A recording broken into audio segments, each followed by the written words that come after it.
This is so difficult. This is one of the most difficult debates I've seen in Parliament for quite some time.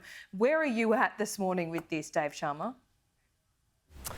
Well, it is a difficult piece of legislation. There's good parts to it, and there's parts to it that I welcome. Certainly protecting people of faith from discrimination on the basis of their faith or their religion. But there are parts of the bill that I am concerned about, and there are other legislative discriminatory measures that we have in effect now that date from 2013, which I think we need to be addressing as well. That's a little separate to this bill, but we've got real life examples of, trans and gay kids and teachers as well being discriminated against because of their sexual orientation or gender identity at schools, and I think we need to fix that.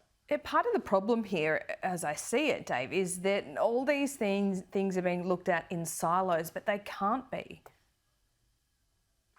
Yeah, I think that's right, and I think this is where, a lot of people now are discussing, because through this bill we're proposing to eliminate the ability of schools to expel gay students on the basis of their sexual orientation. People are saying, well, what about trans kids, and what about discrimination short of expulsion, and what about teachers? And those are all perfectly fair and legitimate questions to ask. And I think, ideally, I think these should all be dealt with at once as part of this broader, anti-discrimination legislation, which fixes up some of those legacy issues and also provides new levels of protection for religious communities. I would like to see it all done together. And to be fair, you've been saying this for months. This legislation that's before the Parliament right now was promised before the election, and now we're in this situation. I mean, you have previously talked about there being simultaneous changes to bills, one being the Religious Discrimination Act, which is being considered now, and the other, the Sex Discrimination Act. Why can't that be done? Well, I think it should be done, and I'm certainly urging that be looked at. There are other people who say, look, the changes to the Sex Discrimination Act are a bit more complicated than they might appear at first value, and we need to get the Law Reform Commission to look into this to make sure that when we do this, we do it properly and without unintended consequences. And I accept that argument to a point, but I'm also conscious that this is an issue that's been spoken about now for 3 or 4 years. When I first ran for the seat of Wentworth, this issue came up. And we promised then to address it. So I'm conscious that this is a commitment I have not yet fulfilled or met. Yeah. And okay, so you've got competing interests as well here. On the one hand, you say the bills need to be looked at simultaneously, but you also need to fill an election commitment. There's 9 days left of this parliamentary term. What are you saying needs to be done? Does this bill need to be delayed? Well, look, I'd say that this bill was an election promise. It's been through multiple exposure drafts. It's been through 2 parliamentary committees now that just reported last week. And I accept that if we made an election promise, we should try and deliver it in the next term of government. But if this bill is not able to address all elements of the Sex Discrimination Act that I find problematic, I think we need to make sure that we've got a very short, time-limited, robust and outcomes-oriented process that will look at those other remaining areas where the law is not kept up with community attitude and community reality, and find a way to make sure that we address those very quickly in separate legislation if need be. Okay, so in the next 9 days or delay it? I don't know if it can be possible in the next 9 days. I think certainly some things can be done, and the government has indicated that at least gay students will enjoy a greater level of protection than they currently do because of this bill, but I would like to see if we can go further. Okay, so what does that mean? If this does get to a vote by Thursday, which is anticipated, what will you do?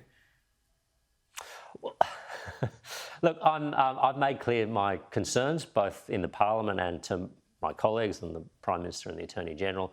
I'm listening to the speeches that are being given in the Parliament now, and ultimately, look, I need to see where this bill lands and, whether I think there is enough in this bill, plus in subsequent processes or promises of subsequent processes to make me think that it is at least a step forward and it's not a step backwards. And I think that's what I want to make sure is done. In politics, you don't always get everything that you ask for. You don't get everything that you seek. I'm a pragmatist about that. But I want to make sure that this bill represents a step forward for protection against discrimination for all communities and at least puts in place a process to address some of those other legacy issues. Right, so it sounds like if it comes to a vote on Thursday, you will vote in favour of this legislation, but, and it sounds like there's a big but there as well, that you want a commitment from the Prime Minister and indeed the opposition leader that the other thing will be addressed too? Well, I'm not going to do my negotiations on television. I'm trying my best here. Or spell out my position.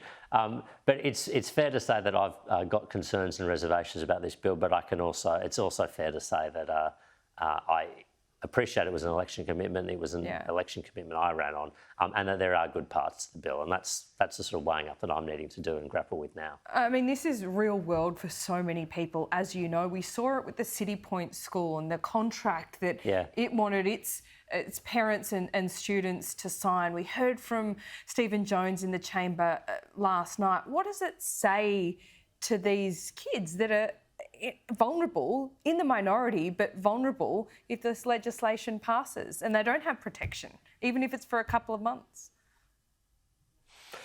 Well, I think what I hope they should know is that we're hearing them. We understand their concerns. People like me certainly feel very deeply about them. Certainly Stephen Jones does as well, and that we're committed to addressing them.